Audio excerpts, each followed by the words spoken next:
এই ভিডিওতে চারটে টপিক নিয়ে আলোচনা করব, যেটা আপনাদের সবার মনে এখন এসেছে।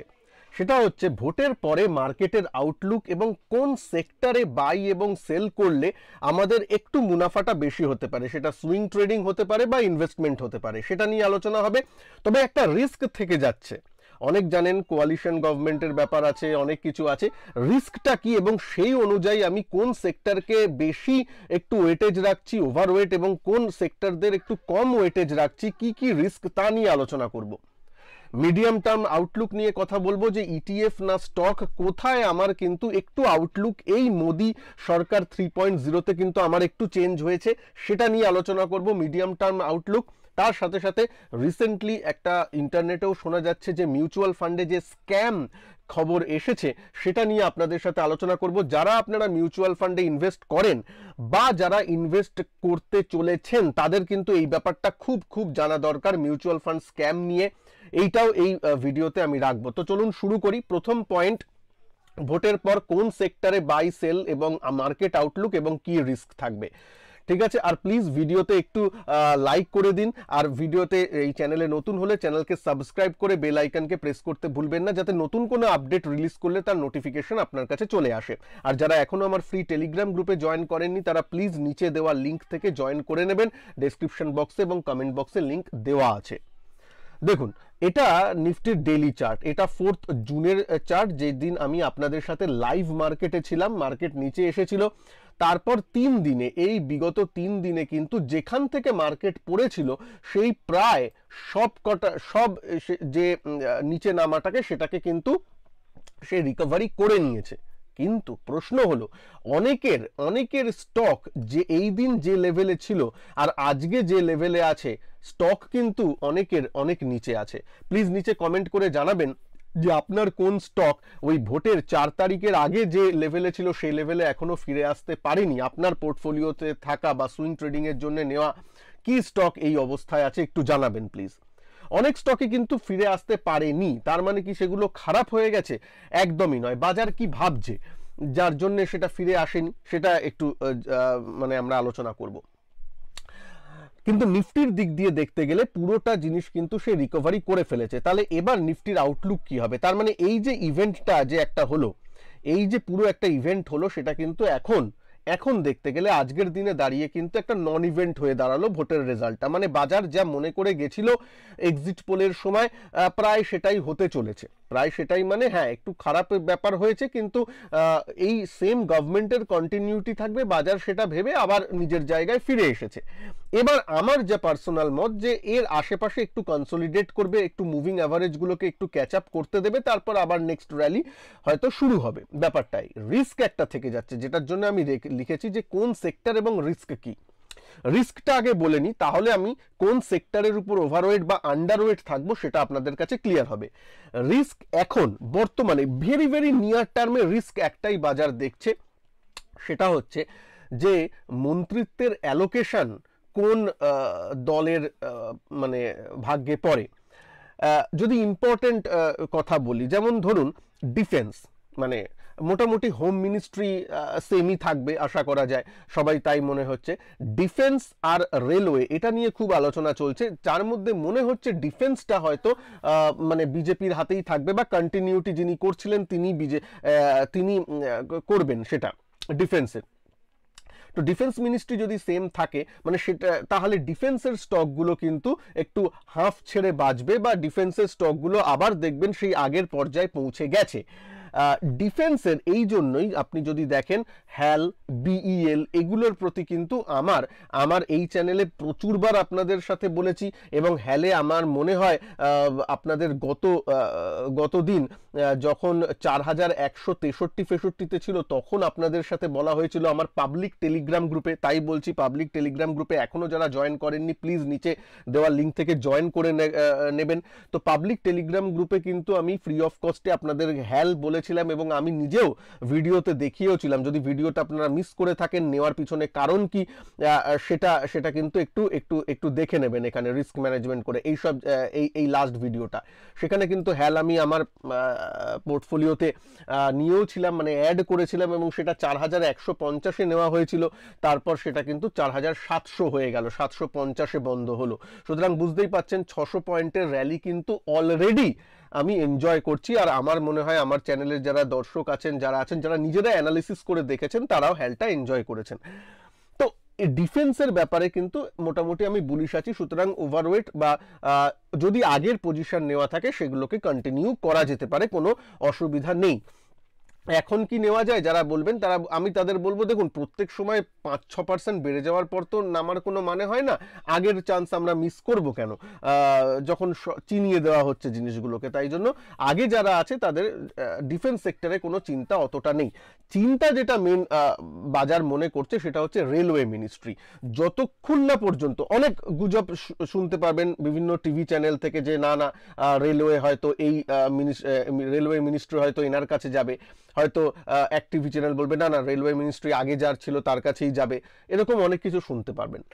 বিশ্বাস করবেন না, যতক্ষণ পর্যন্ত ওই শপথ গ্রহণ অনুষ্ঠান বা অফিসিয়াল সরকারের তরফ থেকে, কোনো নিউজ চ্যানেল না, অফিসিয়াল সরকারের তরফ থেকে ডিসিশন নেওয়া হচ্ছে, বা যতক্ষণ না পর্যন্ত সেই মন্ত্রী পদে শপথ গ্রহণ করা হচ্ছে রেলওয়ে মিনিস্ট্রির পক্ষে, ততক্ষণ পর্যন্ত কিন্তু নিশ্চিন্ত হওয়ার কারণ নেই।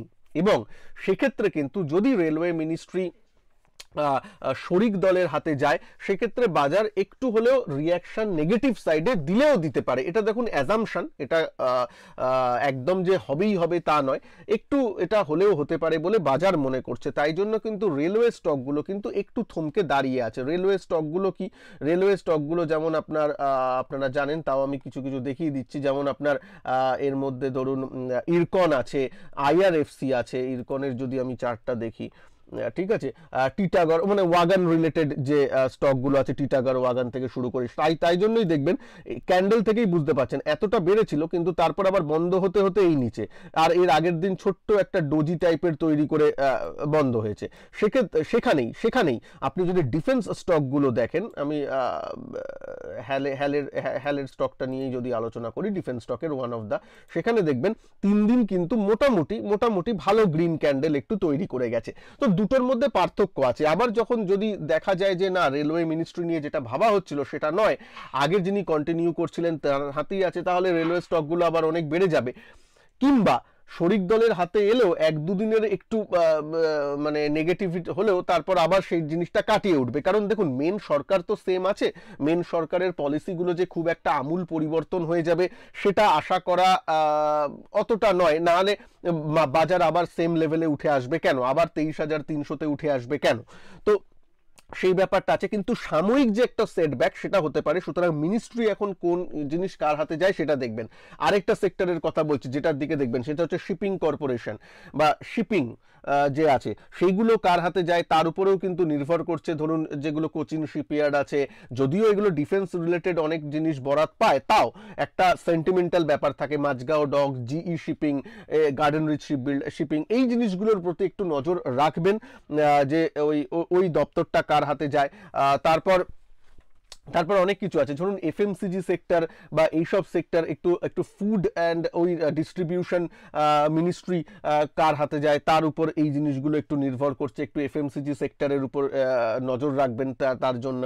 তো এরকম মিনিস্ট্রি এখন কার হাতে কিভাবে যায়, একদম শর্ট টার্মে কিন্তু বাজার সেই দিকে একটু তাকিয়ে আছে। তার জন্য একটু যখন পজিশন নেবেন, যতদিন না ওই ক্ল্যারিটিটা আসছে ততদিন একটু পজিশন সাইজ কম রাখবেন, বা ট্রাই করবেন ওই সব কন্ট্রোভার্সিয়াল সেক্টরগুলোতে পজিশন না রাখার। সুইং ট্রেডিং এর জন্য বলছি, যাদের অনেক নিচে থেকে ইনভেস্টমেন্ট পারপাসে আছে তাদের অত চিন্তা না করলেও হবে, কিন্তু যারা রিসেন্টলি পজিশন তৈরি করতে চাইছেন তাদের জন্য এই সেক্টরগুলোর কথা বলে দিলাম। ঠিক আছে, হোম মিনিস্ট্রি, ডিফেন্স মিনিস্ট্রি নিয়ে মোটামুটি মনে হয় ক্লিয়ারিটি আছে, কিন্তু বাদবাকি যে আমি মিনিস্ট্রিগুলো বললাম সেগুলোর দিকে একটু নজর রাখবেন। তারপরে ক্লিয়ারিটি এসে যাওয়ার পর বা যেদিন ক্লিয়ারিটি এলো সেই দিন আপনি লাফালেন, কোনো অসুবিধা নেই। একটু দেরি করে লাফালেও কোনো অসুবিধা নেই, ঠিক আছে?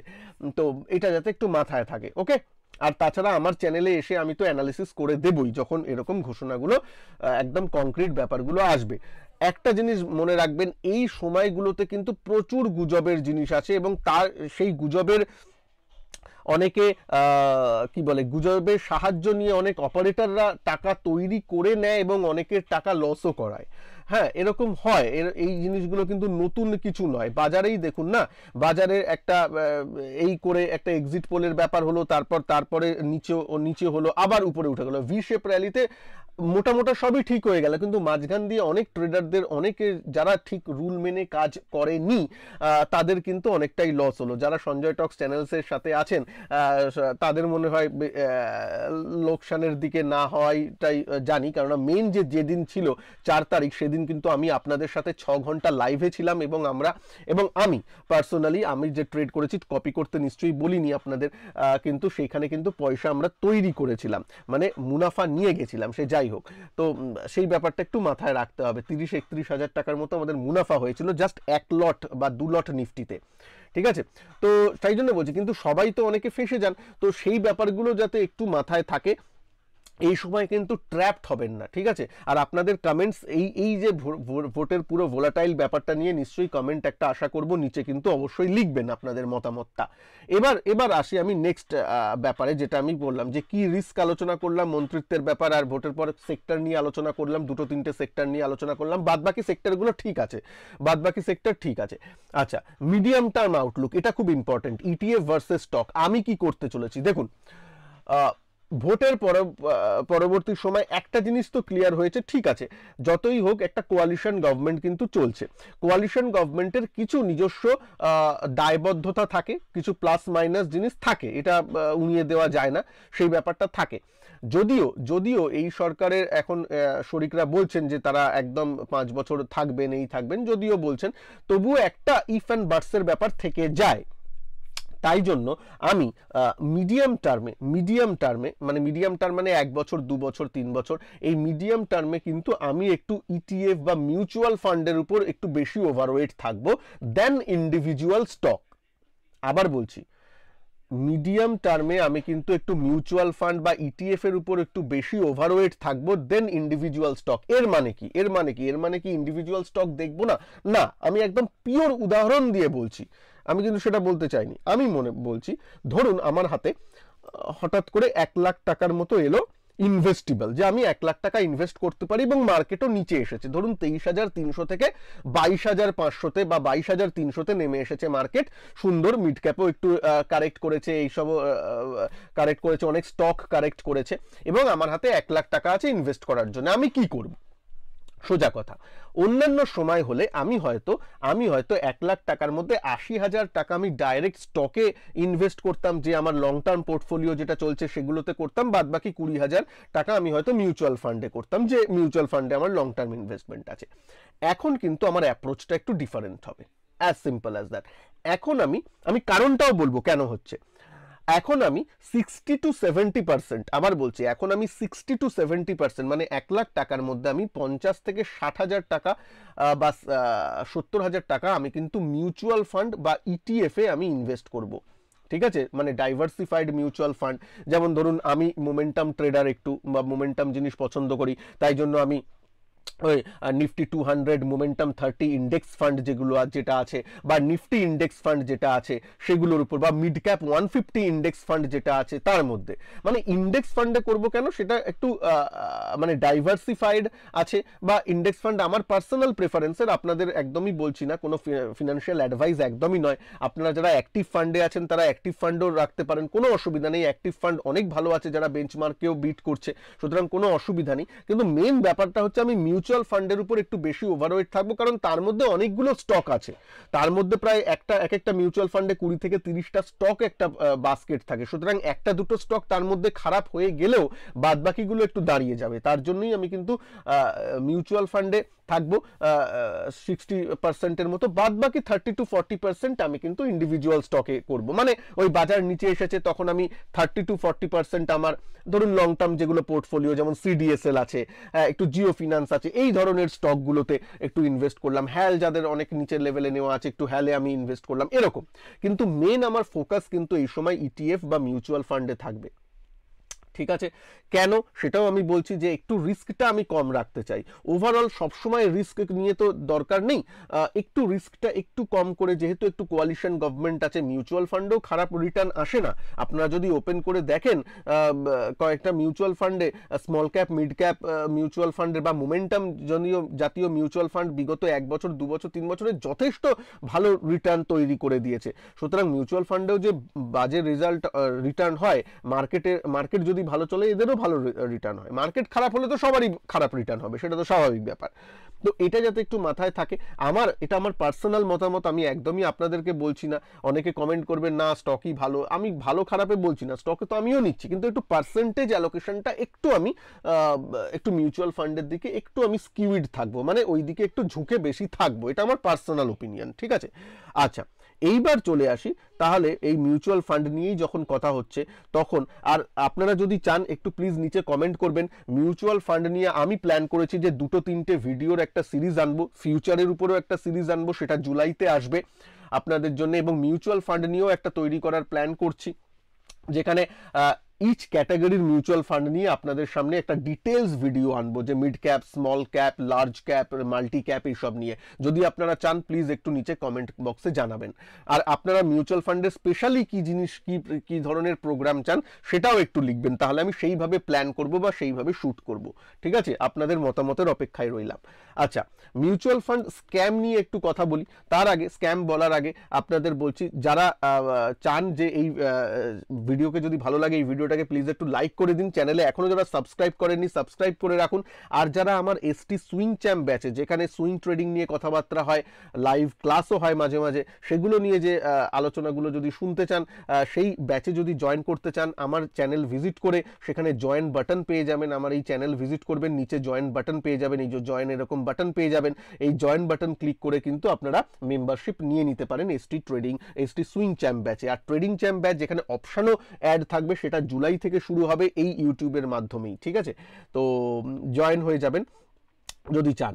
আচ্ছা, এবার আসি স্ক্যামের ব্যাপারে, যে রিসেন্টলি যেটা শোনা যাচ্ছে, অনেক অনেক জায়গায়, অনেক টিভি চ্যানেলেও শুনতে পাচ্ছেন, অনেক জায়গায় শুনতে পাচ্ছেন, নিউজ চ্যানেলে থেকে শুরু করে পত্রপত্রিকায়ও আসছে, যে 4th জুনের যে ন্যাভ, মানে 4th জুনে কাট অফ টাইমের আগেও যারা অনেকে ইনভেস্ট করেছিলেন মিউচুয়াল ফান্ড ইউনিটের জন্য, তাদের কিন্তু 4th জুনের এনএভি পায়নি তারা। 4th জুনে দেখুন অনেকটা কারেক্ট করেছিল বাজার, সুতরাং অনেকটা নিচে পাওয়া যেত, তারা কিন্তু 4th জুনের এনএভি পায়নি। তাদের 5th জুনের পরবর্তী দিনের, যেখানে বাজার অলরেডি 700-800 পয়েন্ট রিকভার করে নিয়েছিল, 3-4% রিকভার করে নিয়েছিল, তারপরের 5th জুনের তাদের এনএভি দেওয়া হয়েছে। 4th জুনে কাট অফ প্রাইসের আগেও, কাট অফ টাইমের আগেও যারা অ্যাপ্লাই করেছিল তারাও কিন্তু পায়নি। এবার আমার মতামত এই নিয়ে আমি নিশ্চয়ই জানাবো। তার আগে আপনাদের রিকোয়েস্ট করব, আপনাদের মধ্যে যদি কারোর এরকম হয়ে থাকে যারা 4th জুন কাট অফ টাইমের আগে ইনভেস্ট করেছেন কিন্তু 5th জুনের এনএভি পেয়েছেন, যদি কেউ পেয়ে থাকেন প্লিজ এই ভিডিওর নিচে তারা একটু কমেন্ট করবেন, যাতে এই ব্যাপারগুলো আরও অনেকের কাছে পৌঁছায়। এই ধরনের যদি সত্যিকারের স্ক্যাম হয়ে থাকে, সেটা যাতে সবার নজরে আসে, অনেক বেশি সংখ্যক মানুষের নজরে আসে, সেটা আমি চাই। তাই জন্য আপনারা কিন্তু প্লিজ এটা লিখবেন এবং এই কমেন্ট অবশ্যই করবেন। এবং আমি এর জন্য 2-3টে ব্যাপার বলবো, যেটা আপনাদের একটু মাথায় রাখা উচিত। এই ধরনের দিন কিন্তু শুধু যে ভোটের সময় হয়েছে তা নয়, অনেক সময় বিগ রেড দিনে কিন্তু এরকম পরবর্তীকালেও হতে পারে। তার জন্য কি করা উচিত বা না করা উচিত, আমার মতামত কি এইখানে বলবো, কিন্তু আপনাদের কাজটা আপনারা প্লিজ করুন, এই ভিডিওটাকে একটু শেয়ারও করুন সবার সাথে, এবং প্লিজ নিচে কমেন্ট বক্সে কমেন্টও করুন যদি আপনাদের সাথে এরকম হয়ে থাকে। বলছি কি হয়, অনেক জায়গায় বলা হচ্ছে, অনেকে কিন্তু মেনে নিয়েছে হ্যাঁ এরকম হয়েছে।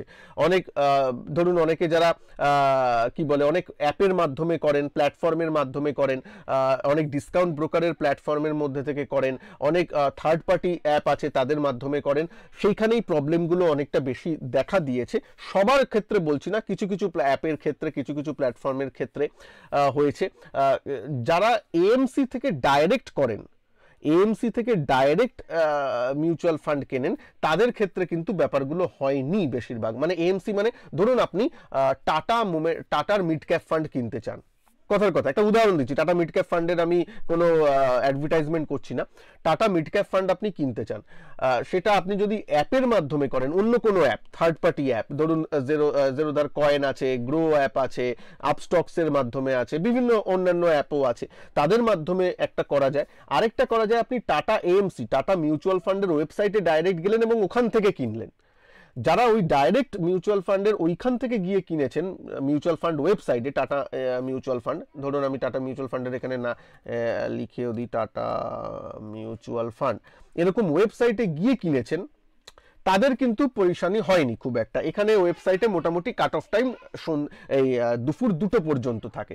এইখানে যারা এই লগ ইন একটা তৈরি করে লগ ইন করে এখান থেকে কিনেছেন, তাদের কিন্তু কিছু যায় আসেনি, তাদের কিন্তু 4 জুনেরই এনএভি বেশিরভাগ লোক পেয়েছেন, সবাই মোটামুটি পেয়েছেন। প্রবলেম হয়েছে ওই অ্যাপের মাধ্যমে। কেন? এবার অ্যাপরা বলছে যে ব্যাংক থেকে আমাদের টাকা আসেনি, ব্যাংকের উপর দোষ দেওয়া হচ্ছে।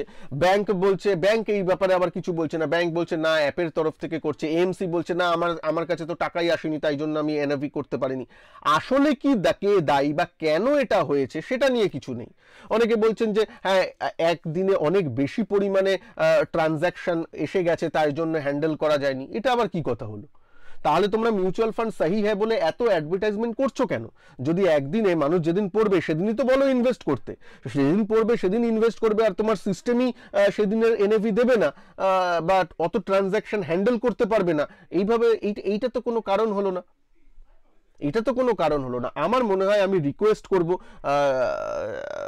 যে সেবি বা আমার মিউচুয়াল ফান্ডের যে এএমএফআই যারা এই মিউচুয়াল ফান্ডের কর্তাধর্তা, তারা প্লিজ এই ব্যাপারটাকে নিয়ে একটু দেখুন। এই 4 জুনে যেটা হয়েছে সেটা নিয়ে দেখুন এবং আসল কারণটাকে আইডেন্টিফাই করুন। এবং তাতে যদি দেখা যায় যে ইনভেস্টরদের কোনো দোষ নেই, এটা অন্য কোনো লোকের দোষে, ব্যাংক হতে পারে বা যে কিছু অ্যাপ হতে পারে বা এএমসি যারই হোক, তাদের কিন্তু আমার মনে হয় তাদের কিন্তু পেনালাইজ করে সেই ব্যাপারটা কিন্তু জিনিসটা ইনভেস্টরদের ফেভারে কিছু গাইডলাইন দেওয়া উচিত বা ইনভেস্টরদের ফেভারে কিছু ডিসিশন দেওয়া উচিত। বা অ্যাটলিস্ট আচ্ছা এটা নয় হয়ে গেছে, অ্যাটলিস্ট কিছু গাইডলাইন মেনে তৈরি করে দিন যে এরকম যখন বিগ রেড ডেজ হবে, কেননা এটা তো শুধু একদিনের নয়, এরকম আরো হতে পারে। হয়তো বাজেটের দিন, সামনে বাজেট আসতে চলেছে, বাজেটের দিন কোনো এরকম খারাপ হলো, তখন কি হবে? তখন কেউ যদি ইনভেস্ট করে পরের দিনে এনএভি পেলে সেটা তো হবে না। এখনো সময় আছে। প্লিজ এরকম যাতে ইনভেস্টরদের সাথে না হয়, সেবি এবং অ্যামফির কাছে রিকোয়েস্ট রইল, তারা কিন্তু এটা দেখুন, এটা দেখা উচিত। আপনারা এটা কিন্তু একটু মানে ব্যাপারটা ওনাদের লেভেলে যা ডেটার অ্যাক্সেস আছে, ওনারা দেখলেই বুঝতে পারবেন এটা কার তরফ থেকে হচ্ছে, নাকি একদল কিছু সংখ্যক মানুষ একটু রোজগার করে নিল, কিছু সংখ্যক মানুষ যে টাকাটা এসে গেল আমার 4 জুনে, আমরা নিজেদের নামে সেগুলো করে নিলাম, কিন্তু তাদেরকে দিলাম পরের দিনের এনএভি। কিছু ব্যাপারে হতেও পারে, আমার ঠিক জানা নেই যে কত রকম ভাবে কত কিছু হতে পারে। এবং ওপেনলি আমি এই চ্যানেলে এই কথাগুলো বলছি, অনেকে কিন্তু এরকম ভাবে ওপেনলি বলে না। আমি বলছি আমার মতে ইনভেস্টরদের কষ্ট করা পয়সা বা কষ্ট করা জিনিস তাদের যাতে ক্ষতি না হয়। কারণ এটা মনে রাখতে হবে, যেখানে এফআইআইরা এই 1-2 মাস ধরে সেল করছে, সেক্ষেত্রে শুধুমাত্র রিটেল ইনভেস্টররা, ঘরোয়া ডিআইআই বা রিটেল ইনভেস্টরদের, মিউচুয়াল ফান্ড ইনভেস্টরদের ফ্লোয়ের জোরেই কিন্তু আজকে বাজার যে 23,300 আবার লাইফ হাই করলো, সেটা কিন্তু ঘরোয়া এই ইনভেস্টরদের জন্যই। এটা কিন্তু সেবি এবং এনফিকে মানতে হবে। আপনারাও কমেন্ট করে জানাবেন ঠিক বলছি তো? শুধুমাত্র ঘরোয়া ইনভেস্টরদের দৌলতেই কিন্তু বাজার আবার লাইফ হাই করলো, যেখানে এফআইআইরা বিগত 1 মাস ধরে বিক্রি করছে। তাহলে যেখানে যাদের দৌলতে আমরা লাইফ হাই তৈরি করছি, যাদের দৌলতে ভারতের সেন্সেক্স নিফটি দাঁড়িয়ে আছে, তাদেরকে আমরা দেখব না? তাদের জন্য তো দেখতে হবেই। একটা সেবি বা এমফির তরফ থেকে একটা বক্তব্য অ্যাটলিস্ট আমরা আশা করব যে হ্যাঁ এক্স্যাক্টলি সত্যি কি এরকম হয়েছে, যে গুজবটা শোনা যাচ্ছে বা যে কথাটা শোনা যাচ্ছে সেটা কি সত্যি হয়েছে, হলে কারা কারা এর পিছনে দায়ী, সেই জিনিসগুলো আনুন সামনে আপনারা। এটা রিকোয়েস্ট রইল। ইনভেস্টর প্রোটেকশন ফান্ডের নামে আমাদের তরফ থেকে প্রচুর, আমরা যারা ট্রেডার তারা প্রত্যেকবার যারা ট্রেড করি, ইনভেস্ট করি, ইনভেস্টর প্রোটেকশন ফান্ডে হাজার হাজার টাকা যায় আপনাদের। তো সেখান থেকে তো এই সব সময় তো তাদের কম্পেনসেশন করা উচিত, যদি সত্যিকারের এরকম কিছু হয়ে থাকে। নইলে ইনভেস্টর প্রোটেকশন ফান্ড বানিয়ে কি লাভ? এই ব্যাপারগুলো একটু দেখতে হবে, এই ব্যাপারগুলো দেখতে হবে। কারণ যাদের দৌলতে আমাদের মার্কেট লাইফ হাই তৈরি করছে, যারা আমাদের মেরুদণ্ড বা হয়ে আছে, যে রিটেল ইনভেস্টররা, তাদের সাথে যদি এরকম হয়, তাদের মনোবল তো আস্তে আস্তে ভেঙে যাবে, তাহলে তারা মিউচুয়াল ফান্ডে আসবে কেন বারবার? এটা কিন্তু দেখার দরকার আছে। যারা গভর্নিং বডিতে আছেন, সেবি, এমফি, এদেরকে আমি রিকোয়েস্ট করছি, তারা প্লিজ যাতে এই জিনিসটা দেখা উচিত। ঠিক আছে, তো আপনাদের সাথেও এরকম হলে প্লিজ একটু নিচে জানাবেন। আর একটা কথা বলছি, তাহলে এর থেকে রেমিডি কি? আমি বলবো পার্সোনালি আমি মনে করি যখন এরকম দিন দেখবেন, এরকম দিন তো ফাট করে শুরু হয়ে যাবেন না, মোটামুটি বুঝতে পারবেন সেদিন যে লাল হচ্ছে 3%, 4%, 5% পড়ছে, এরকম যখন দেখবেন, সেদিনকে আমি বলবো অ্যাপের মাধ্যম থেকে ইনভেস্ট করাটা একটু অ্যাভয়েড করুন। যদি আপনারা সেদিনই পেতে চান, আপনারা ডাইরেক্ট যে মিউচুয়াল ফান্ড কিনতে চান সেই মিউচুয়াল ফান্ডের এএমসিতে যান, মানে ওয়েবসাইটে যান, সেখান থেকে কিনুন। কেন সেদিন তো আপনি লামসামই করতে চলেছেন, লামসাম সেদিনই করুন। কেন প্যান কার্ড নাম্বার দিয়ে দিয়ে আপনার কাছেই ইউনিটটা থেকে যাবে, কোনো অসুবিধা হবে না। তো সেইখানে আপনি তখন সেই দিনের জন্য মিউচুয়াল ফান্ড ওয়েবসাইট থেকেই কিনুন, ডাইরেক্ট এএমসি থেকে কিনুন। যদি আপনি এইচডিএফসির কোনো মিউচুয়াল ফান্ড কিনতে হয়, এইচডিএফসি এএমসি থেকে কিনুন। আইসিআইসিআই করতে হলে আইসিআইসিআই ওয়েবসাইট থেকে কিনুন, ডাইরেক্ট তাদের থেকে কিনুন সেই দিনের জন্য। ঠিক আছে, তাহলে আর এবং কাট অফ টাইম সেখানে ইকুইটিতে আজকের দিন পর্যন্ত 2টো পর্যন্ত থাকে, দুপুর 2টো। তো দুপুর 2টো মানে এনাফ টাইম, বুঝে যাবেন মার্কেট কোন দিকে চলছে। 12টা 1টা নাগাদ একটু করে নিলেন ওয়েবসাইট থেকে, একটু টাইম 2 ঘন্টা 1 ঘন্টা আগে থেকে করুন। এই নয় যে 2টোতে কাট অফ টাইম আমি 1:55 করলাম, তা করবেন না, একটু 1 ঘন্টা সময় নিয়ে আগে করুন। কিন্তু ট্যাপগুলো সেদিন একটু অ্যাভয়েড করার চেষ্টা করুন, কারণ সেখানে অনেক কিছু এরকম হতে পারে। যেদিন এরকম খারাপ দিন চলছে, 1-2% নেগেটিভ দিনের দিন বলছি না, যেদিন ধরুন মার্কেট সার্কিটে লাগতে যাচ্ছে, প্রায় 8-9% নিচে নেমে এসেছে, ওরকম দিনগুলোতে, ঠিক আছে, কারণ এরকম তাহলে জিনিসগুলো অনেকটা পরিমাণে আপনারা অ্যাভয়েড করতে পারবেন। আমিও যদি পার্সোনালি করি, এরকম করারই আমি চেষ্টা করব, এটা বলা থাকলো। আপনার অ্যাকাউন্ট, আপনার তো ইউনিট আপনার কাছেই থাকছে, আপনার প্যান নাম্বার থেকেই লিঙ্কড আছে, আপনার কাছেই থাকছে, কোনো অসুবিধা নেই। এটা কিন্তু একটু বলা থাকলো, এই জন্য এই ব্যাপারটা একটু ভেবে দেখবেন। ঠিক আছে, এটাই একমাত্র রেমিডি, আর কোনো রেমিডি নেই। কারণ অ্যাপে করলেন, কেউ কোনো অ্যাপ বললো হ্যাঁ দিচ্ছি, কোনো অ্যাপ বললো না দিচ্ছি। এবার যদি না দেয়, আপনি কোথায় কোথায় শিকায়ত করে বেড়াবেন? আর শিকায়ত করলেও যে আপনাকে ওই এনএভি চেঞ্জ করে 4 জুনের করে দেওয়া হবে তা তো নয়। অনেক কিছু কারণ, অন্যের ঘাড়ে দোষ দেবে, ওই ঘাড়ে দোষ দেবে, ওরকম ভাবে হয়ে যাবে। তার থেকে এইরকম রেড ক্যালেন্ডার দিনে আপনি যদি চান, তাহলে ডাইরেক্ট মিউচুয়াল ফান্ড থেকে ইউনিট কিনুন, সেটাই আমার মনে হয় বেস্ট ব্যাপার হতে চলেছে। ওকে, চলুন, এই ব্যাপারটা একটু থাকলো। আজকের ভিডিওটা একটু বড় হলো, এবং বড় হওয়াটা খুব স্বাভাবিক। ওপেনলি আমি এই ব্যাপার নিয়ে কথাটা বললাম আপনাদেরকে, এই ব্যাপারটা নিয়ে বলা জরুরি ছিল। আপনাদেরকে বললাম, আপনাদের সাথে এরকম হয়েছে কিনা একটু জানাবেন। ভালো থাকবেন সবাই, ভিডিওকে একটু লাইক করে দিন, আর শেয়ার অবশ্যই করবেন। ঠিক আছে, ভালো থাকবেন, নমস্কার, জয় হিন্দ, বন্দে মাতরম।